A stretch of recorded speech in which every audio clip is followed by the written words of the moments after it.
Good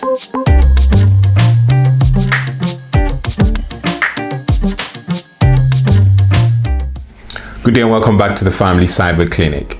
This week we'll be discussing screen time, but screen time on Apple devices. And that's the Apple iPhone, the iPad, and the iPad Touch, if those are still being used at this time. It allows you to set limits for what you want to manage. Okay, screen time also lets you know how much time you and perhaps your kids, if you desire to set that up, how much time you spend on applications, websites, and more. This way it allows you to make informed decisions about how you use your devices and set limits if you like to. Of course, if this is not your cup of tea, you don't need to turn it on. But for those who are concerned about how much time that they're spending on their devices, screen time on Apple devices would definitely be of benefit to you. Okay, so I'll show you how to turn screen time on your Apple device. But before I do, as I do each week, I'll ask those visiting this platform for the very first time to consider supporting this channel by subscribing and clicking on the bell so that you'll be alerted when new content like this is uploaded each week. Okay, thank you. And of course, don't forget to share with your friends and family. A like would also be welcomed if this video is of benefit to you. All right, thank you.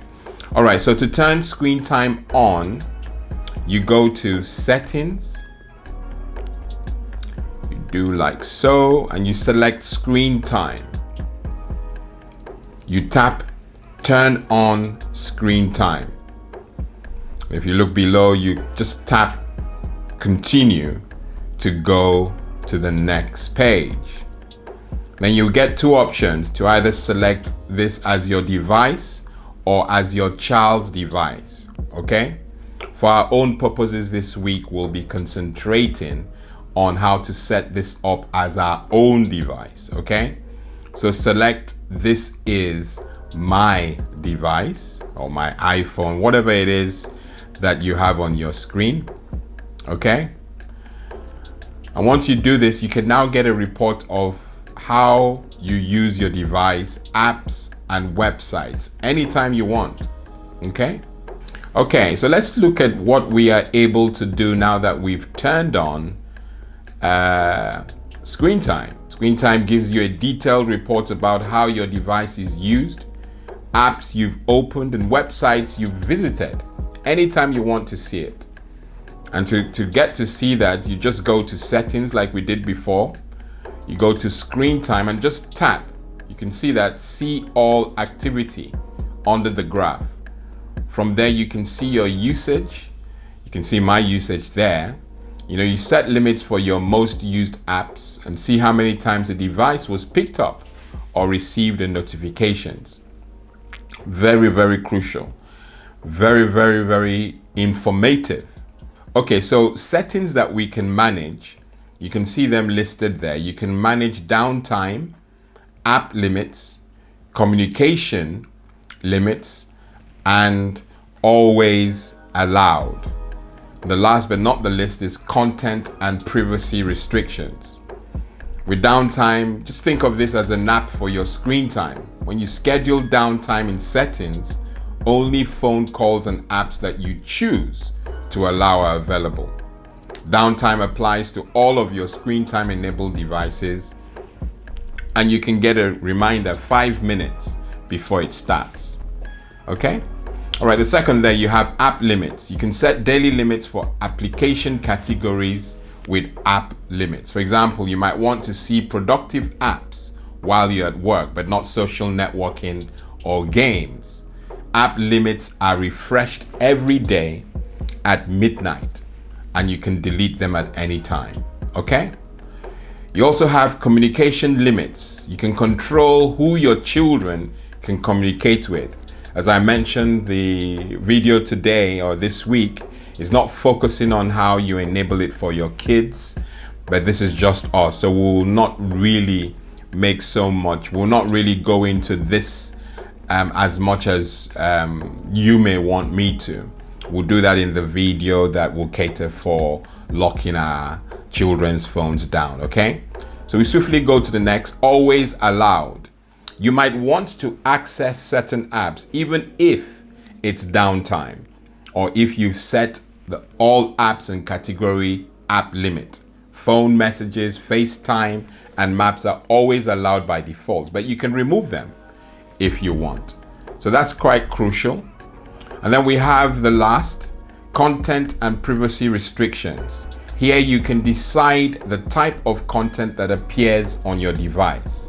So you can block inappropriate content, purchases and downloads, and set your privacy settings with content and privacy restrictions. All right? Okay, so that's it for this side of the fence, where we configure screen time for our usage as parents or as adults.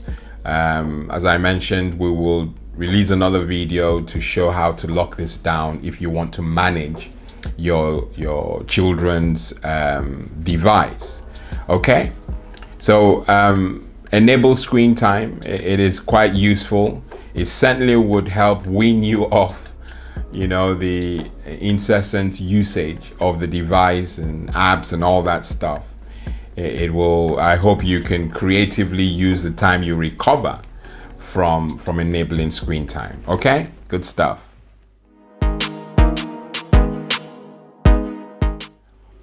I shared a video recently on how to secure your Zoom application. As the whole world knows, we're all in lockdown at the moment, and quite rightly so.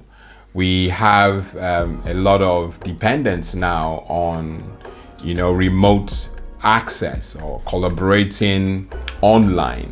This has become quite useful.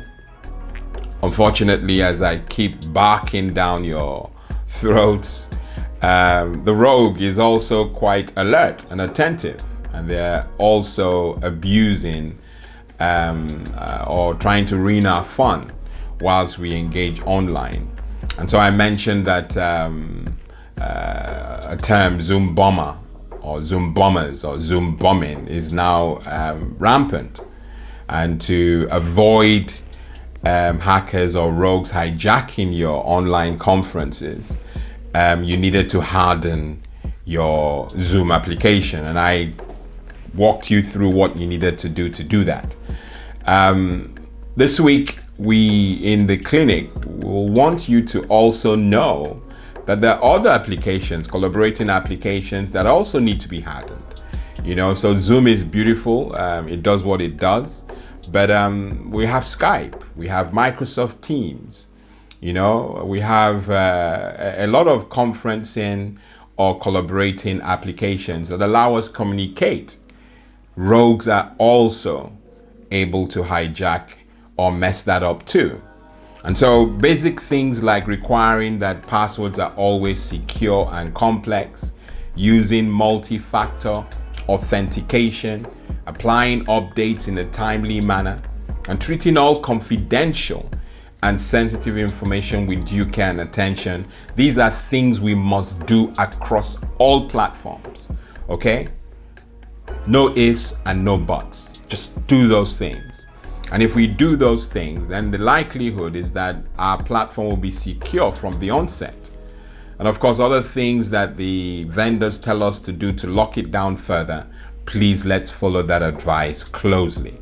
So in conclusion, around that same idea, members of this clinic should make sure that you're thinking carefully before you share any content on a public platform.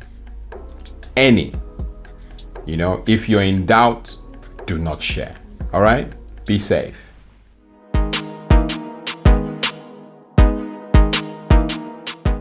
The PowerPoint this week: to acquire wisdom is to love yourself.